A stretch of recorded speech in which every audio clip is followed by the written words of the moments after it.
Pemirsa, balik lagi di PTV Show, ngobrol sering tapi nggak bikin boring pemirsa. Apa kabarnya pemirsa? Yang baru saja bergabung bersama dengan kami, kali ini aku sedang ngobrol bareng sama mahasiswa yang ada di Kairo yang belum pulang nih selama masa pandemi.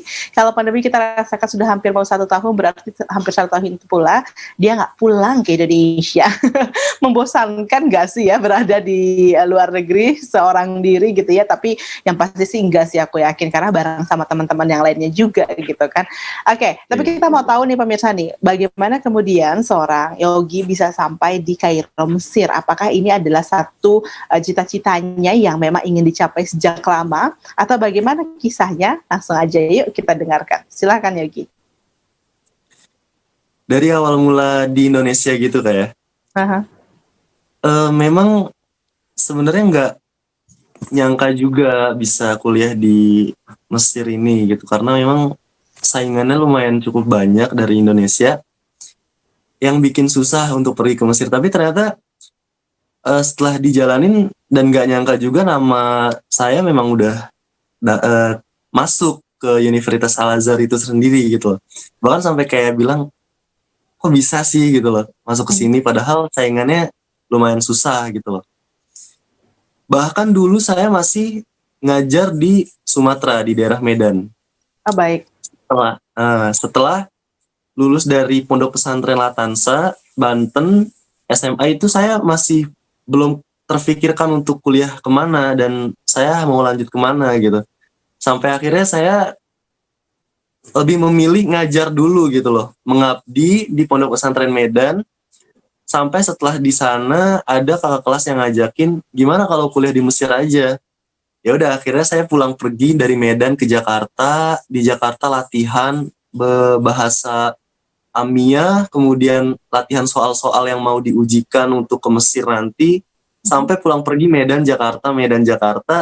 Ya udah, akhirnya terbalaskan gitu loh. Lulus ke Mesir, dan alhamdulillah bisa sampai sekarang kuliah di Mesir gitu kan. Oke. Nah, kamu ambil jurusan apa di sana? Saya ngambil jurusan Usuluddin Tafsir, Kak. Usuluddin Tafsir. Apakah ini juga jurusan yang kamu inginkan, atau ya udah dapatnya aja deh gitu? Apa yang membuat kamu minat untuk masuk ke sana? Karena memang Usuluddin Tafsir nih membahas tentang pendalaman Al-Quran lebih dalam lagi gitu, Kak. Karena memang passion saya ini lebih ke arah kayak cerita-cerita gitu loh. Kemudian penjelasan-penjelasan Al-Quran, seperti itu. Oke, berarti nilai SKI kamu bagus ya, sejarah kebudayaan Islam. Alhamdulillah. Di sana kan penuh dengan cerita-cerita gitu ya, penuh dengan kisah-kisah yang memang sangat menarik sekali gitu ya. Oke, nah kalau syarat-syaratnya sendiri apa sih yang harus kita persiapkan Yogi untuk kita bisa kuliah di luar negeri, khususnya Kairo?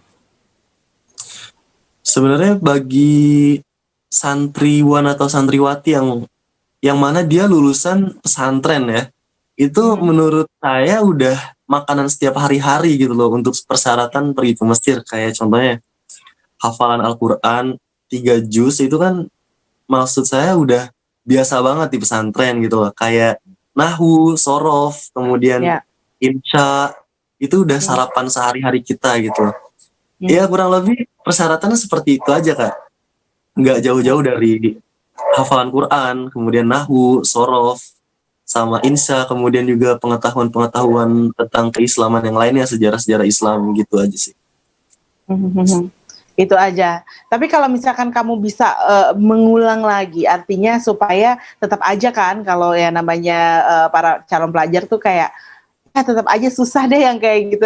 Kalau kamu bisa menarik waktu gitu, apa sih yang ingin kamu persiapkan sejak awal supaya proses kamu belajar ke Kairo ini lebih mudah? Mungkin lebih ke arah hafalan kali ya. Iya, Kak, betul. Hafalan nahwu sama sorof. Di sana ada pelajaran bahasa Arab yang nama pelajaran itu nahwu sama sorof, dan di situ basicnya bahasa Arab banget. Karena memang bahasa Arab ini susah belajar itu dari basicnya, Kak. Kalau basic kita udah baik, udah sempurna, maka kesana itu kayak mudah banget untuk terutama mentranslatekan bahasa Arab, buku-buku bahasa Arab, kemudian memahami pelajaran-pelajaran bahasa Arab itu udah mudah banget. Tapi yang susah ini basicnya, nahwu sama sorof ini yang susah banget. Bahkan kayak banyak banget gitu lah yang harus kita hafalin dari pelajaran itu sendiri gitu loh. Oke. Makanya buat teman-teman yang mau ke sini atau mau ke negara Arab itu, tolong dipersiapin banget kayak nahwu sorofnya aja sih. Lebih ke arah situnya aja. Kalau masalah yang lain kayak hafalan, pengetahuan Islam yang lainnya itu bisa sambil sampingan aja.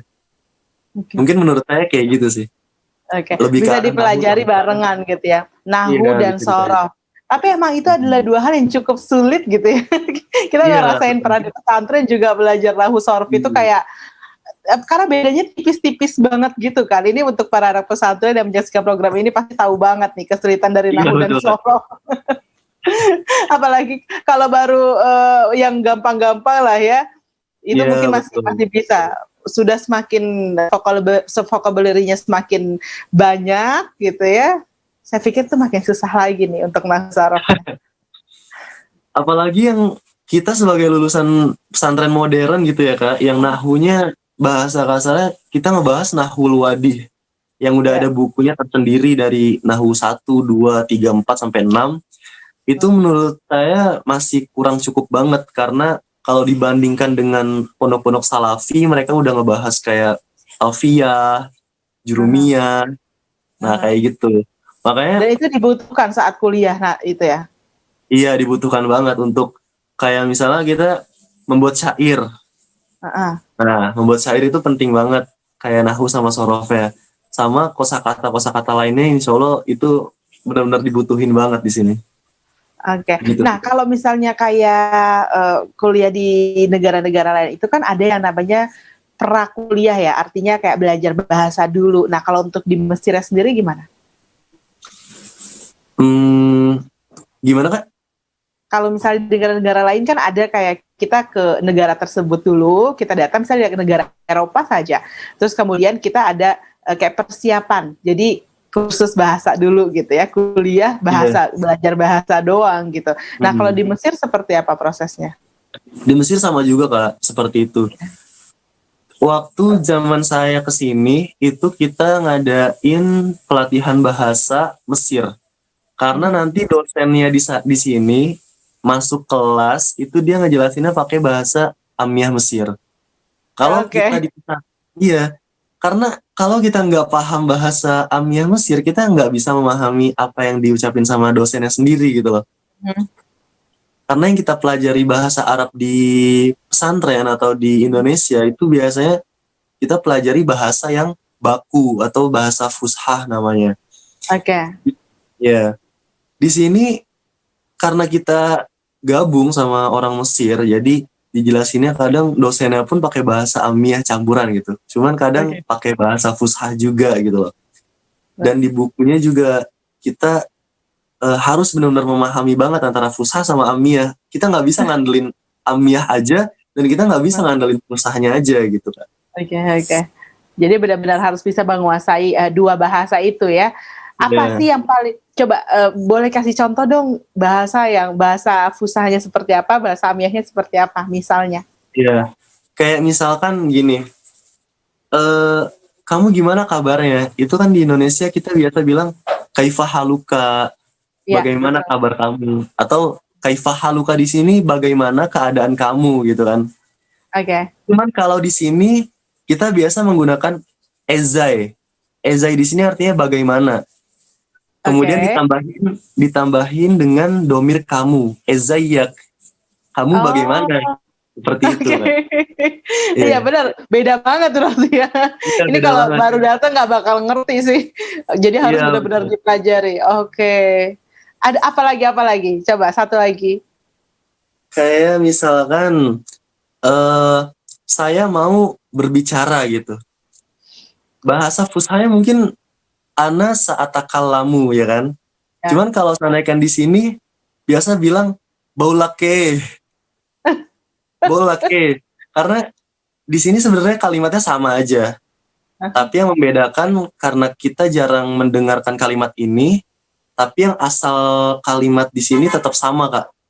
Tapi karena kita nggak pernah menggunakannya di Indonesia gitu loh.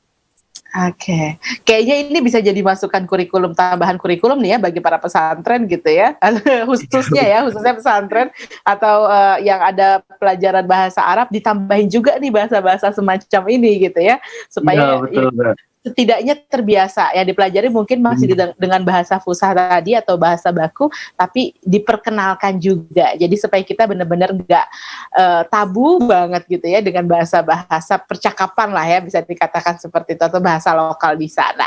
Nah, Yogi, betul, nanti kita akan ngobrol lagi apa aja aktivitas kamu di sana selain belajar ya, tapi di iya. segmen selanjutnya tetap bersama kami pemirsa di PTV Show.